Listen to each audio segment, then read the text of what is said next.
शेतकऱ्याच्या पोराला पोरी द्या.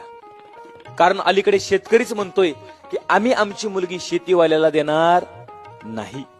पोरीची आई म्हणते आम्हाला जावई नोकरीवालाच पाहिजे, त्याला सरकारी नोकरी असली पाहिजे, तो परमनंट असला पाहिजे, त्याला महिन्याला 2 ते 2.5 लाख रुपये पगार असला पाहिजे, त्याला राहायला 3 मजली बंगला असला पाहिजे आणि बंगल्यामध्ये राहायला त्या ठोंब्याशिवाय दुसरं कोणी नसलं पाहिजे.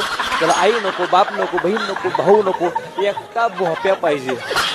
मुलाला नावाला का होईना 40-50 एकर जमीन असलीच पाहिजे आणि आमची गुड्डी शेतामध्ये कामाला गेली नाही पाहिजे.